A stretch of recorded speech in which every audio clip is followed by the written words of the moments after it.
जय माँ काली दोस्तों, आप सभी को मेरा नमस्कार। कैसे हैं आप सभी? आशा करती हूँ आप सभी अच्छे होंगे, खुश होंगे और स्वस्थ होंगे।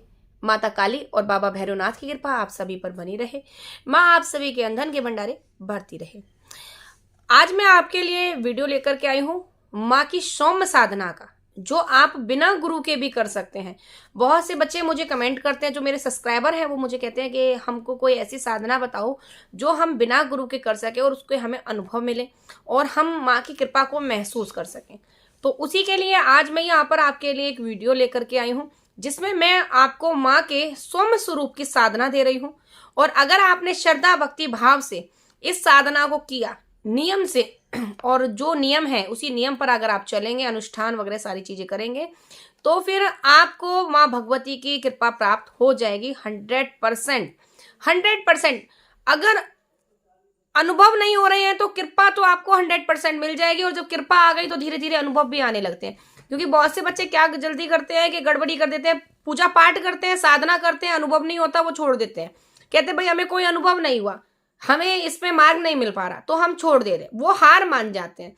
और यही परीक्षा होती है कि साधना करने के बाद भी परीक्षा होती है कि भाई इस परीक्षा का अगर इसको अनुभव नहीं हो रहा, कोई फल नहीं मिल रहा, तो क्या फिर भी यहाँ पर रुकेगा? यही परीक्षा होती है। तो इस परीक्षा में ज्यादातर बच्चे जो है फेल हो जाते हैं। तो हमको फेल नहीं होना, हमको पास होना। तो उसके लिए क्या करना पड़ेगा? साधना को आप सुनिए, समझिए किस प्रकार से करनी है। फिर मैं यहाँ पर नियम बताऊंगी कि साधना का अनुष्ठान कैसे करना है, और उसके बाद में साधना के अनुभव आपको कैसे महसूस करने हैं वो भी मैं यहाँ पर आपको बताऊंगी। क्योंकि इतना ही नहीं होता है कि साधना में हमको मंत्र मिला, हमने पूजन किया, साधना में मंत्र जाप किया, जितने दिन की साधना उतने दिन जाप किया, उसके बाद में हमने अनुष्ठान भी कर दिया और अनुभव नहीं हुए, भाई छोड़ दिया कि अनुभव नहीं हुए, मैं साधना कर ली लेकिन अनुभव नहीं हुए। ऐसे कभी भी अनुभव नहीं होते। साधना करने के बाद पहली बार में भी जरूरी नहीं है आपको पहली बार में, देखिए जिनके भाव ज्यादा अच्छे हैं, पवित्र है, तो उनको तो पहली बार में अनुभव होने लगते हैं, कृपा मिल जाती है। लेकिन जिनके भाव अच्छे नहीं है, जरूरी नहीं है कि भाव अच्छे नहीं तो उनको कृपा नहीं मिली, कृपा उनको भी मिल जाती है, लेकिन भाव अंतरात्मा इसमें किसी प्रकार का कोई छल या मैल होने के कारण वो उसके हम अनुभव नहीं है एहसास कर पाते। हर साधना में कोई ना कोई कृपा जरूर प्राप्त होती है, चाहे आप कैसे भी कर लें, ठीक है?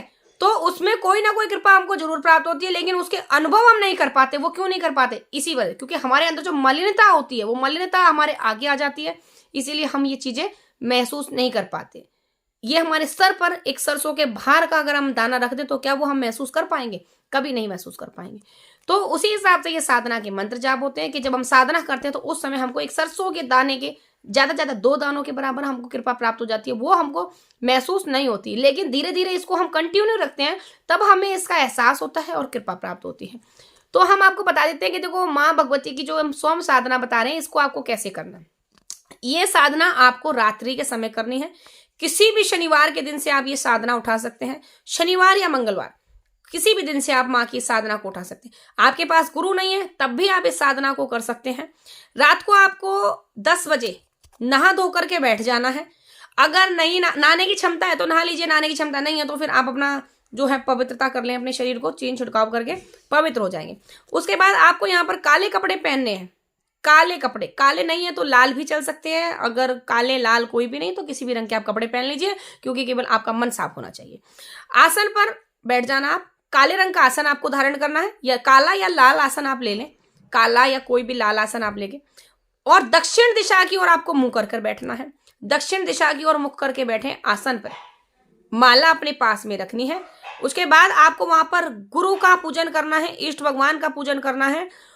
यहाँ पर सिर्फ आपको गुरु और इष्ट भगवान का पूजन करना है। गुरु नहीं है तो उस स्थान पर आप बाबा भोलेनाथ को गुरु मान करके गुरु रूप में बाबा भोलेनाथ का पूजन करेंगे। फिर आपको वहां पर माता महाकाली का आह्वान करना है। माता महाकाली का आह्वान, आह्वान कैसे करते हैं? किसी बहुत से बच्चों को तो आह्वान करना भी नहीं आएगा।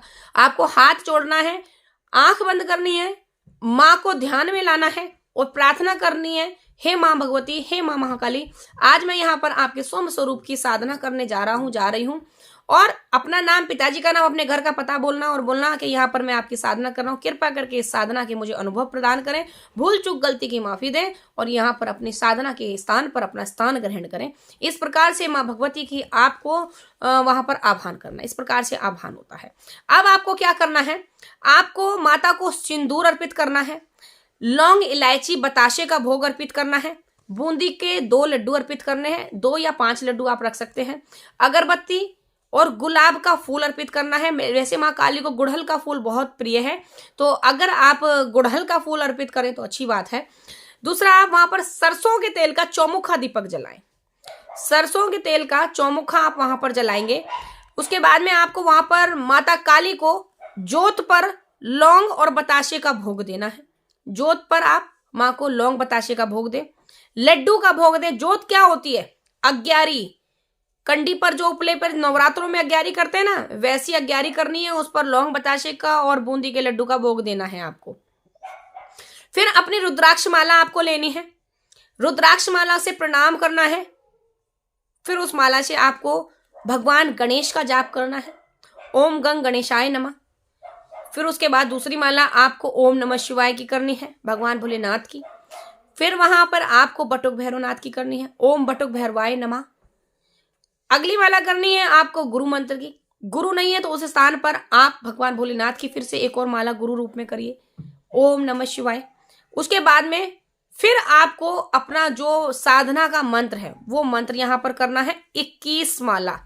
इस मंत्र की आपको 21 माला करनी है, ये नियम है। इस नियम से आप करेंगे तो आपको 100% इस साधना के अनुभव मिलेंगे, आपको इस साधना से माँ भगवती की कृपा मिलेगी।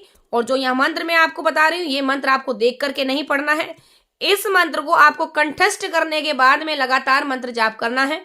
और जिस समय आप जाप करेंगे उस समय आपको पूरी तरीके से माँ भगवती के समक्ष में होना है, माँ को अपने ध्यान में रखते हुए आपको ये मंत्र जाप करना है। उस समय आपका ध्यान इधर उधर नहीं होना चाहिए, एकाग्र वहीं पर रखें अपना ध्यान, माँ के सामने, माँ की ज्योत को देख करके करें। चाहे आप आंख बंद करके ध्यान करें, माला करें, या फिर आप आंख खोल कर माला कर सकते हैं, किसी भी प्रकार से आप माला कर सकते हैं। अब मंत्र क्या है आपका, वो मंत्र नोट कर लीजिए। और हाँ, बहुत से बच्चे क्या करते हैं कि साधना करी, साधना करने के बाद साधना कक्ष में अपने साधना करी, साधना की माला मंत्र जाप करा, हाथ जोड़े प्रणाम करे, जाकर अपने रूम में सो जाते हैं, खाट पर सो जाते हैं, बिस्तर पर सो जाते हैं जाकर। तो खाट बिस्तर पर नहीं सोना है, किसी दूसरे रूम में जाकर के नहीं सोना है। जहां पर हम मंत्र जाप करते हैं, जहां हम अपनी साधना करिए, वहीं पर आप अपना पहले से बिस्तर लगा करके तैयार रखें और मंत्र जाप करने के बाद में, साधना करने के बाद में उसी स्थान पर आप पुनः जाकर के सो जाएं, ठीक है। और वहीं आप सपने देखें, सपने में आपको अनुभव महसूस होंगे, सपने याद रखने की कोशिश करें। आपको सपने याद नहीं रहते हैं तो दिन में उठ करके ध्यान में उसी मंत्र का जाप करें, ध्यान में आपको सपने में वो चीजें याद आएंगी जो आपने रात में सपने में देखी हैं। ये 100% होता है। अगर आपके अनुभव अच्छे होंगे तो मलिनता बिल्कुल भी अपने अंदर नहीं लानी है। अब आप लोग मंत्र नोट कर लीजिए। मंत्र है ओम काली काली महाकाली काली के परमेश्वरी सर्वानंद करे देवी नारायणी नमस्तुते। इस मंत्र की आपको इस साधना में 21 माला नियमित रूप से करनी है। ओम काली काली महाकाली काली के परमेश्वरी सर्वानंद करे देवी नारायणी नमस्तुते। इस मंत्र की 21 माला आपको इस साधना में करनी है। साधना खत्म होने के बाद में, जैसे 21 माला आपने साधना के समय करी है वो ठीक है, उसके बाद आगे इस मंत्र को आपको और सींचना है, बल देना है, इस साधना को और बढ़ाना है। तो उस स्थान पर आप साधना होने के बाद में एक छोटा सा हवन करेंगे। हवन में आप इस मंत्र की आहुतियां देंगे, 1 माला की, 2 माला, जो आप इसका दशांश हवन करेंगे आप। और इसके बाद आपको डेली कंटिन्यू इसी मंत्र की 1 माला हर हाल में रोज करनी है, नियम से। जब आप लगातार ऐसा करेंगे तो अगर साधना के समय आपको कोई अनुभव नहीं महसूस हुए तो डेली इस मंत्र को करेंगे तो आपको अनुभव महसूस होंगे, आपके विचार आएंगे, मां भगवती की कृपा आएगी। इस प्रकार से आप ये मंत्र जाप करें, इससे मां भगवती की आपको असीम कृपा प्राप्त होगी। सवारी वालों को सवारी भी प्राप्त हो सकती है अगर भाव ज्यादा सच्चे और पवित्र हुए तो। प्रत्यक्षीकरण भी हो सकता है। प्रत्यक्षीकरण में मां भगवती के लिए वहां पर आप भोग प्रसाद पहले से बना करके रखिए, मीठा पान और सफेद पेड़े का। अगर प्रत्यक्षीकरण हो जाता है तो वहां पर आप माँ को ये भोग अर्पित कर दीजिए, ठीक है। क्योंकि बिना गुरु के थोड़ा प्रतिशीकरण में जो है देर लग जाती है, वो नहीं होता इतनी जल्दी से। अगर हो जाता है आपके भाव पर, तो आप वहां पर माँ भगवती को मीठा पान और सफेद पेड़े का भोग तैयार रखिए देने के लिए। ये रही आपकी सोम स्वरूप की माँ भगवती महाकाली की साधना। ये आप बिना गुरु की देखरेख के भी कर सकते हैं। इसमें आपको किसी भी सुरक्षा घेरे की लगाने की आवश्यकता नहीं पड़ती है।